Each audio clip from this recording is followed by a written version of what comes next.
Calculation of interest coverage ratio. जैसा कि हम लोग जानते हैं इंटरेस्ट कवरेज रेशियो जो है वो सॉल्वेंसी रेशियो का लास्ट टाइप है। इसके पहले हम लोगों ने डेब्ट equity ratio, total assets to डेब्ट रेशियो और प्रोप्राइटरी रेशियो को निकालने के लिए सीखा। अभी हम लोग इंटरेस्ट कवरेज रेशियो को निकालने के लिए सीखेंगे, जो कि सॉल्वेंसी रेशियो का चौथा टाइप है। ठीक है, इसे सॉल्व करने के लिए हमने एक क्वेश्चन लिया है जिसमें net profit after tax, net profit after tax 60,000, 10% long term डेब्ट, 10% लॉन्ग टर्म डेब्ट, ये लंबी अवधि का हमारा लायबिलिटी है जिस पर कि 10% के रेट से हमें इंटरेस्ट पेबल करना होता है, जो कि 10 लाख का है हमारा, और टैक्स रेट दिया हुआ है 40%। तो अभी हम लोग इसे सॉल्व करते हैं। तो हम लोग जानते हैं कि interest coverage ratio is equal to होता है net profit before interest and tax. ध्यान देना है, फॉर्मूला में दिया हुआ है net profit before interest and tax, means कि जो नेट प्रॉफिट हम यहाँ पर यूज करेंगे वो बिफोर इंटरेस्ट एंड टैक्स होना चाहिए, जबकि क्वेश्चन में हमारा नेट प्रॉफिट जो है वो आफ्टर टैक्स दिया हुआ है। तो इस आफ्टर टैक्स वाले प्रॉफिट को हमें बिफोर टैक्स में बदलना होगा। ठीक है, and interest, interest and tax, तो फिर हमें उसमें इंटरेस्ट को भी ऐड करना होगा। तो चलिए हम पहले इस ऊपर वाले पार्ट को सॉल्व कर लेते हैं कि net profit before interest and tax हम कैसे निकालेंगे। तो यहाँ पर हमारा दिया हुआ है नेट प्रॉफिट आफ्टर टैक्स, तो हमें नेट प्रॉफिट बिफोर टैक्स चाहिए। तो हम यहाँ पर लेट कर लेते हैं net profit before tax is equal to x. तो हमारे पास जो ये एक्स है ये नेट प्रॉफिट है, हमारा एक्स जो है नेट प्रॉफिट है और वो भी बिफोर टैक्स है। तो ये चूंकि बिफोर टैक्स है तो हम इस पर टैक्स कैलकुलेट कर सकते हैं। तो यहाँ पर टैक्स जो है हमारा वो बनेगा एक्स का 40%, जो कि होगा 4x/10। तो हमारे पास टैक्स आ गया। अब हम नेट प्रॉफिट बिफोर टैक्स निकाल लेते हैं। Net profit after tax, after tax. तो net profit before tax X है और हमारे पास टैक्स जो है वो 4x/10 है। तो net profit after tax x minus 4x/10 हो जाएगा।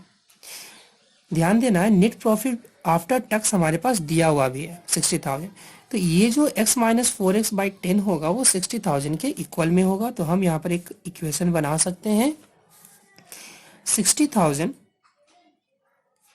Is equal to x minus 4x/10, जो कि 6x/10 होगा हमारा। हम इसे सॉल्व कर लेते हैं।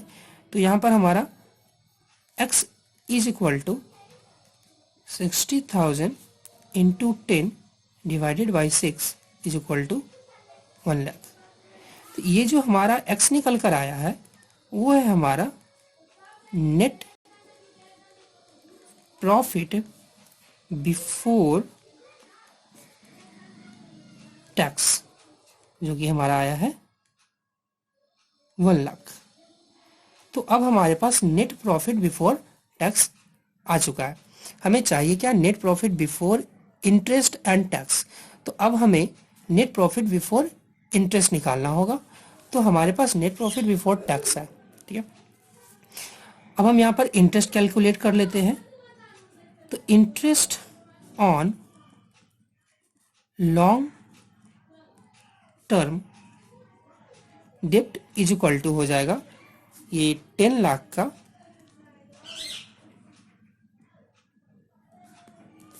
10%, जो कि आएगा हमारा 1 लाख। चलिए, तो हमारे पास नेट प्रॉफिट बिफोर टैक्स पहले से है और हमारे पास इंटरेस्ट ऑन लॉन्ग टर्म डेब्ट, ठीक है, इंटरेस्ट ऑन लॉन्ग टर्म डेब्ट भी निकल चुका है। तो अब हम सिंपली यहां पर net profit before interest and tax calculate कर सकते हैं, जो कि होगा 1,00,000। ये नेट प्रॉफिट बिफोर टैक्स था। हम इसमें जैसे ही इंटरेस्ट को ऐड कर देंगे, हमारा net profit before interest and tax आ जाएगा। ठीक है। और हमारा नीचे का जो पार्ट था वो इंटरेस्ट ऑन लॉन्ग टर्म डिप्ट था। तो इंटरेस्ट ऑन लॉन्ग टर्म डिप्ट हमारे पास 1,00,000 का पहले ही आ चुका है और net profit before interest and tax 2,00,000 यहाँ पर कैलकुलेट हो चुका है। तो अब हम interest coverage ratio is equal to निकाल लेते हैं। तो ये हो जाएगा हमारा 2,00,000 डिवाइडेड बाई 1,00,000, जो कि हमारा आएगा 2:1। ये हमारा फाइनल आंसर। ध्यान दीजिएगा, कभी कभी किसी किसी क्वेश्चन में नेट प्रॉफिट बिफोर टैक्स आपको निकाल कर दिया रहेगा, लेकिन इस क्वेश्चन में चूंकि हमारे पास नेट प्रॉफिट आफ्टर टैक्स दिया हुआ था, तो हमने पहले net profit before tax calculate किया, उसमें हमने इंटरेस्ट को जोड़ दिया, तो हमारा net profit before interest and tax आ गया। उसके बाद हमने फॉर्मूले को अप्लाई कर दिया। अगर पहले ही आपका दिया हुआ है नेट प्रॉफिट बिफोर टैक्स, तो आपको बिफोर टैक्स कैलकुलेट करने की जरूरत नहीं होगी। चलिए।